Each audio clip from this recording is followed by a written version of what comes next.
I wasn't supposed to feel anything that night. Not excitement. Not weakness. And definitely not the kind of touch that melts you before you even realize you're falling. But that was exactly what happened. It started with a simple brush, his fingers grazing mine as I tried to hand him a file across the desk. Nothing deep.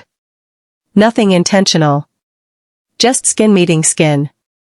Yet my whole chest fluttered like I had been waiting for that touch all my life. I inhaled sharply. He looked up. And I swear, the air between us thickened, warm and slow, like honey melting under heat. "Are you okay?" he asked. His voice was low, the kind that hums along your spine. I should have stepped back. But I didn't. I just stood there staring, letting the moment pull me in like a tide I couldn't fight. Before I go deeper, please don't forget to like this video, subscribe, and hit the notification bell, because what you're about to hear is one of the wildest, most dangerous chapters of my life. I'm sharing it anonymously for a reason. Now let me take you back to where everything truly began. It was supposed to be an ordinary Tuesday. I was tired, irritated, and honestly emotionally numb from my marriage. I had trained myself not to feel too deeply anymore.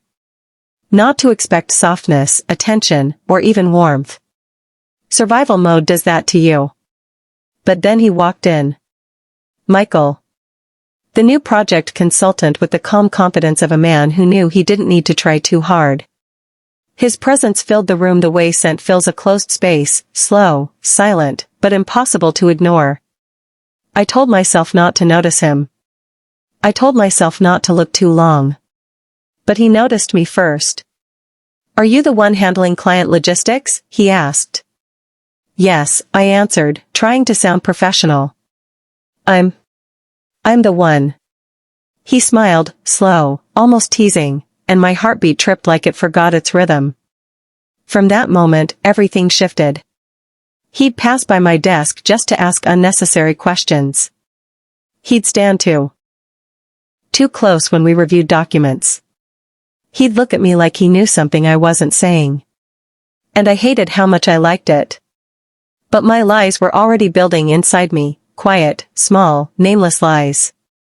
The lie that I wasn't lonely. The lie that I wasn't craving attention. The lie that I wasn't slowly slipping towards something dangerous. One night, it happened. Everyone had left the office. I stayed behind to finish reports. He stayed too, claiming he had deadlines. But the way he kept glancing at me, I knew deadlines weren't the reason. At exactly 8:47 p.m., the power flickered. The building hummed.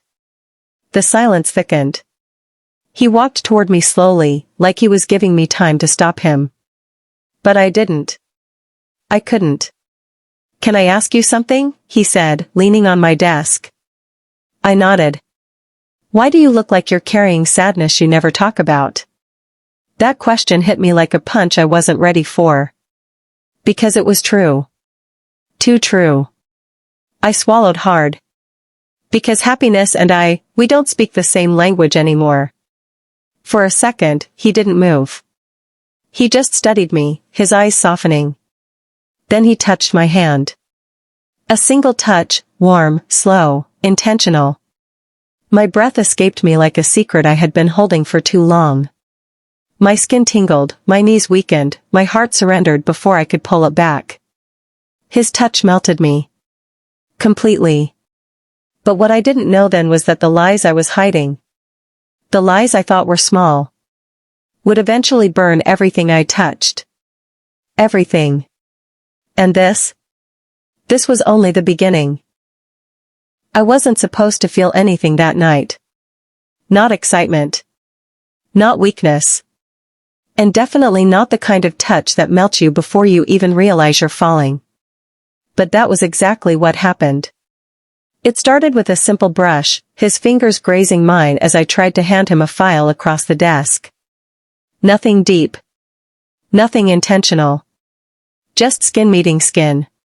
Yet my whole chest fluttered like I had been waiting for that touch all my life. I inhaled sharply. He looked up. And I swear, The air between us thickened, warm and slow, like honey melting under heat. "Are you okay?" he asked. His voice was low, the kind that hums along your spine. I should have stepped back. But I didn't. I just stood there staring, letting the moment pull me in like a tide I couldn't fight. Before I go deeper, please don't forget to like this video, subscribe, and hit the notification bell, because what you're about to hear is one of the wildest, most dangerous chapters of my life. I'm sharing it anonymously for a reason. Now let me take you back to where everything truly began. It was supposed to be an ordinary Tuesday. I was tired, irritated, and honestly emotionally numb from my marriage. I had trained myself not to feel too deeply anymore. Not to expect softness, attention, or even warmth. Survival mode does that to you. But then he walked in. Michael. The new project consultant with the calm confidence of a man who knew he didn't need to try too hard. His presence filled the room the way scent fills a closed space, slow, silent, but impossible to ignore. I told myself not to notice him. I told myself not to look too long. But he noticed me first. "Are you the one handling client logistics?" he asked. "Yes," I answered, trying to sound professional. I'm the one." He smiled, slow, almost teasing, and my heartbeat tripped like it forgot its rhythm. From that moment, everything shifted. He'd pass by my desk just to ask unnecessary questions. He'd stand to. I followed her. Yeah. I know how that sounds. But when your gut won't let you sleep, you start listening to it. It was a Friday evening. Claire told me she was meeting some girlfriends downtown. Her tone was light, but her eyes were careful. I waited 10 minutes after she left, then got in my car and trailed her at a safe distance. The city was buzzing, neon lights, traffic noise, the kind of energy that hides secrets in plain sight. She didn't go to a bar. She didn't go to a restaurant. She went to a quiet street on the edge of the city and parked outside a small, old-style townhouse. I watched her walk up to the door, knock. And then he answered. Tall. Sharp suit. The kind of man who didn't have to smile to own the room. And when she stepped inside, he kissed her. Not just on the cheek. Not like a friend. Right there, under the yellow porch light, I saw my first sight of the truth, and it burned. I didn't confront her. Not then. I just drove home, sat in the dark, and replayed every moment we'd shared. The way she laughed in bed. The way she'd pull me close when she was cold. The way she never once mentioned a husband. The next time we met, I acted normal. We laughed, we drank, we touched. But inside, I was counting down the moments until I'd let her know I knew. Halfway through the night, I leaned in and whispered. Tell me, when you're with me, do you think about him? She froze. Then pulled back, eyes hard, like I'd just cracked her glass mask. She didn't deny it. She didn't explain. She just said, you were never supposed to find out. And that was it. Our last night. The consequence? I learned that sometimes, love at first sight is just lust in disguise. And when you gamble your heart without knowing the rules, you shouldn't be surprised when you lose. If you've been here from the start, hit that like button, share this video, and subscribe. Because the next story I'm going to tell will make this one feel like child's play. Betrayed me before my mouth could form a lie. I shivered. That was all the confirmation he needed. He leaned in, close enough that I felt his breath on my neck. Tell me to leave, he whispered. I'll walk away if you say it. My lips parted, but no words came. Because I didn't want him to leave. Not even a little. Instead, I whispered the truth I shouldn't have ever let escape. I want you, but I shouldn't. Ray pressed his forehead to mine, voice low and dangerous. I don't care about should. He kissed me. Not gently, not like a stolen moment, but like a man who knew he was touching something forbidden and didn't give a damn about the consequences. My lies began burning right there. My marriage. My promises. My good intentions. But my body didn't care. My heart didn't care. My craving didn't care. When he pulled back, breathless, he looked me dead in the eyes and said, "This thing between us isn't stopping." And the worst part? I didn't. I still remember the way the night air tasted when I stepped out of my car, sharp, cold, and honest. Everything inside me felt opposite of that. I was warm, trembling, and full of lies so heavy they could split my ribs open. I shouldn't have gone to him. I kept repeating that. But my feet moved anyway. I walked toward his apartment door like a woman fighting her own shadow. My wedding ring felt heavier than usual. My guilt sat like a stone in my chest. And yet, my body buzzed with a craving I had tried to bury. When he opened the door, Lord, everything inside me stopped. His eyes dragged over me slowly, like he already knew why I was there.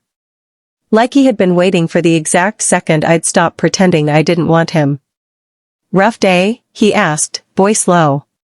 "I shouldn't be here," was the only thing I managed. "But you are," he whispered, stepping closer. His thumb brushed my jaw, and right there, that single touch cracked me open. I felt my lies burning behind my ribs, begging to spill out. But instead of confessing, I leaned into him. One wrong decision became the only thing I wanted. "Tell me to stop," he murmured. I didn't. I couldn't. My silence was the permission he was waiting for.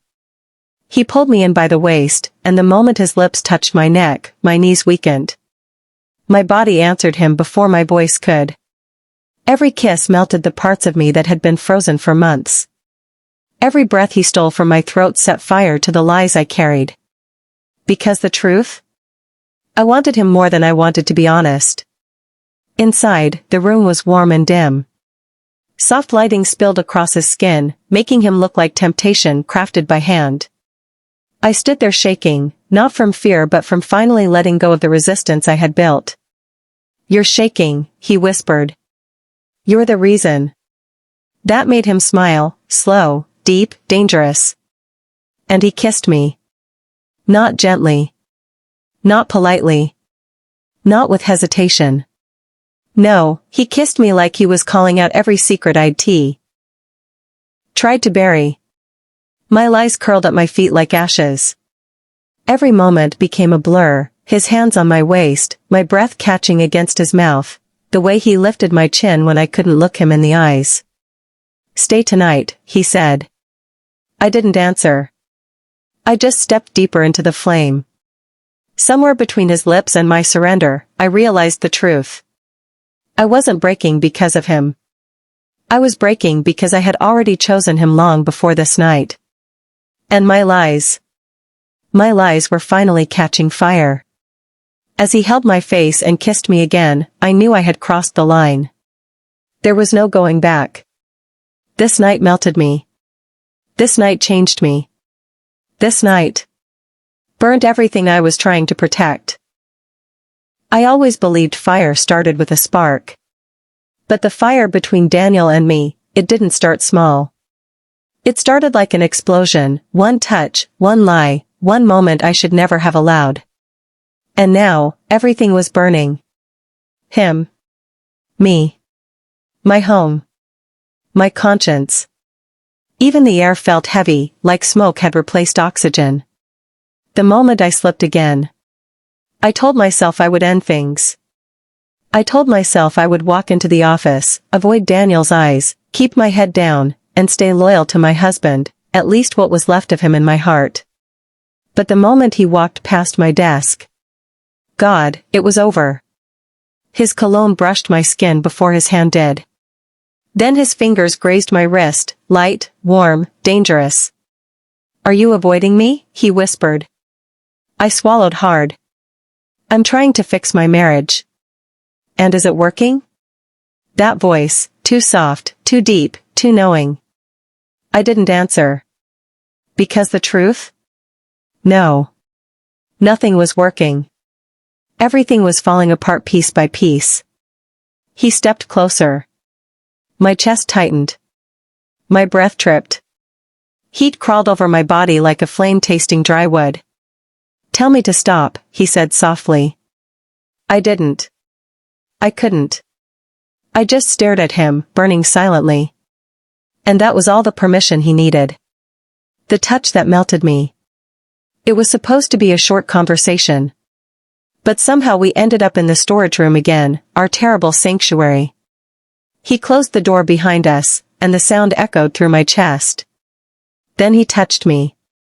And like always, my whole body melted before I even took a breath. His lips brushed my neck, the softest kiss yet somehow the loudest scream inside me. My mind knew I should push him away. My heart knew I shouldn't be here. But my body leaned into him like he was gravity. "Why do you do this to me?" I whispered. "Because you let me." His hand slid down my waist, firm, sure, claiming. I wanted to say no. But the lie formed again, and sat heavy on my tongue, waiting to be spoken. "I can control it," I whispered. No, I couldn't. But lies burn easier when the truth hurts too much. The fire spreads. That afternoon, everything caught fire. My husband called while Daniel's lips were still on me. I froze. He froze. But neither of us moved away. I answered with a shaking voice. "Honey, are you okay?" my husband asked. "Yes," I lied. "Yes, I'm fine. Fine. Fine." The lie tasted like smoke. Thick. Black. Deadly. After the call, Daniel stared at me. "You're scared," he said. No. Lie. Another spark. "You're falling," he said again. No. Lie. Another flame. He held my face gently. "Your lies are eating you alive." And just like that, something in me broke. Completely. "What do you want from me?" I asked, breath trembling. "You," he whispered. "Completely you. Not the version you give him. Not the lies you give yourself." My heart raced. My body shook. My mind screamed. "Stop," I whispered. But I didn't step away. When everything catches fire. That evening, my husband found an old photo of us, back when love was simple and my eyes didn't look guilty all the time. He asked me, "Are we okay?" I hesitated. Only for a second. But hesitation is louder than words. Of course, I lied again. And that was it. I saw it. Right there. The moment my lies finally reached him like smoke creeping into a closed room. His shoulders dropped. His eyes dimmed.